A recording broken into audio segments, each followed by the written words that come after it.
You're listening to Myers-Briggs Question Corner with Edythe Richards. Welcome to episode 52 of the Myers-Briggs Question Corner podcast. Congratulations, Edythe, on 52 episodes. Now, we're going to start today's podcast a little bit differently, as I've got a question and I could use Edythe's help. Now, here's the gist. I've got a really close friend who has verified that she is an ESFJ type. Now, she's been having some trouble with her husband, who I believe is an ESTP. Now, let's be honest, I'm not an expert on this, but recently Edythe's opened my eyes and I can't help it. I'm kind of type watching people. An ESTP seems to be the type that suits this guy the best. Edythe, what do you think? Well, first, I'm thrilled to hear how the Myers-Briggs has helped you in your relationships with others, David. And I'm glad to shed any light that I can on relationship dynamics, especially as they relate to type theory. I also appreciate this reminder that you just mentioned. The more we learn about Myers-Briggs, the easier it is for us to type watch or typecast, which means trying to figure out what other people's types are. The reality is that there's so much more that goes into behavior and personality than the Myers-Briggs or any assessment measures. The behavior a person displays may or may not be indicative of his or her true personality type. Okay, fair enough. I did think that, but I couldn't resist. But let's say this guy is an ESTP. Now, we know my friend's an ESFJ. Edythe, can you shed any light into this pairing? I'll do my best. Let me give a brief overview of each of these Myers-Briggs types first, and then focus on the relationship challenges. I'll end with strategies both can use to hopefully create a happier and healthier relationship with each other. Sounds good. ESTPs are easygoing, charismatic, and fun people. Definitely not ones to think about abstract concepts and stuff like the greater meaning of the universe. No. These folks are tactile doers. They're not planners. In fact, many will actively resist any person or thing that tries to box them in. ESTPs are at their best when they're solving real-world problems spontaneously, enjoying life, living life to the fullest, being in the moment, and being physical. They'll get restless when they're not doing something. They're bold and adventurous, always ready to try a fun new experience. They're also keenly observant. They believe you only live once, and so they want to engage fully with their partners, seeking out adventures and even risky experiences. Well, I have to say, that really does sound a lot like this guy. For the sake of argument's sake, let's call him Ted. I think we need a name here. Now, Ted has a lot of sweet words for his wife. Let's call her Judy. Ted and Judy. And you know, whenever they get into a fight, his way of making it up to her is to buy her flowers or some kind of gift. And he seems to think the more expensive or flashy it is, the better. Interesting. Yes, ESTPs may show their affection with tangible items. Judy's not complaining, though.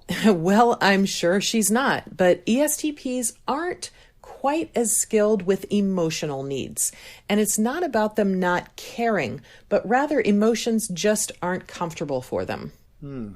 So this could be an issue for Judy.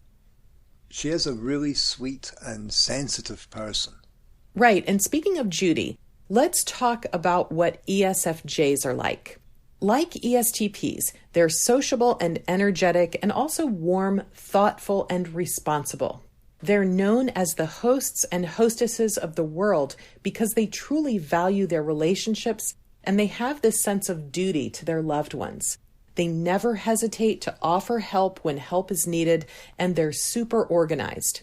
They often have schedules full of social commitments and business appointments and meetings. In a relationship, they tend to be traditional and very committed partners. They support their partners and they expect the same support in return. Yes, this means emotionally, but ESFJs also expect support in terms of managing the household. So I have to ask, David, is your friend Judy a neat freak? Well, I have to say she really is. The schedule thing, I have to schedule a cup of coffee with her. She doesn't do spontaneous. Well, this could be one of the challenging areas if her husband Ted is indeed an ESTP type.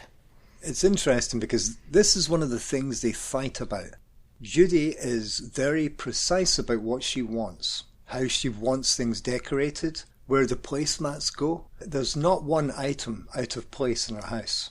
She jokes about Ted coming in and just destroying everything. She actually calls him Hurricane Ted. Since they've been married for so long, I think she just rolls her eyes and doesn't really say anything. But I know it bothers her a lot. Yes, I understand. ESFJs want to be appreciated for everything they do, and most likely part of the reason she keeps such a tight ship is for Ted, so he won't forget things, and so he knows he can come home to a peaceful and loving space. That's interesting. I'm not sure he sees it that way. He doesn't really seem to care about a super neat home. I think he just wants to be comfortable. Well, one of the downsides of this relationship pairing is that ESTPs may view their ESFJ partner as judgmental or fake or controlling. Controlling. Yes. This has come up a lot in their relationship. Ted is very keen on playing football, driving fast, extreme sports if he can, and Judy tries very hard to keep him from participating in these activities, because he's got hurt on a number of occasions. I think she's just scared she'll lose him, but she can't stifle him because that would make him resentful. Yeah, ESTPs love new activities, especially physical ones, and one of the worst things you can do to an ESTP is try to control them. That will just drive them away. For ESFJs tuning in, as much as I know you hate to hear this, avoid micromanaging your partner. Your ESTP wants the freedom and independence to live his or her life. Yes, I know you find their lack of planning and their disorganization super frustrating. Like Hurricane Ted. Yes, I've had that phrase used on me before too, and so I understand how annoying it can be. Look, ESFJs, I know you think you're helping, but the fact is that you may be making things worse. Resist the urge to try to organize your ESTP's life. Well, that sounds fair enough, but it goes both ways. Edythe, what can Ted do in this situation to make things easier for Judy? Okay, here's one. If an ESTP comes home with some new activity planned or something he wants to try, he has to understand that his ESFJ partner isn't going to be as readily accepting, so it's important to give her time to adjust. She's not as naturally adaptable as her ESTP partner. Along those lines, ESTPs tuning in, try to be more accommodating to your ESFJ partner's schedule. Come to a conclusion. Don't leave things hanging in the air. And by all means, when you say you're going to do something, do it. Great advice. What about the emotional side of things? Right. This is for the ESTPs. Make sure you acknowledge your ESFJ partner's contributions. Try to be sensitive. Remember, you can unintentionally hurt your ESFJ with your tactless words. Remember to show affection to your partner, maybe in ways other than with gifts. For ESFJs, I know it's hard, but try not to take criticism personally. Your ESTP is likely a jokester and really doesn't mean to offend you. Try to lighten up and not be so serious. Your ESTP will truly appreciate this. I hope that I can get Ted and Judy to tune into this podcast. They'll know straight away who they are, believe me. Edythe, I really appreciate this comprehensive response. Thank you. You're very welcome. I appreciate you asking the question, David. And before we go, on behalf of Edythe, I'd like to thank all our new listeners and all our regular listeners for being a part of the show. It really means the world to us. Thanks for tuning in. Thanks for listening to this episode. If you'd like to hear more, or you'd like to submit a question yourself, then you can find us at www.atopcareer.com. Until next time, MBTI and Myers-Briggs are registered trademarks of the MBTI Trust.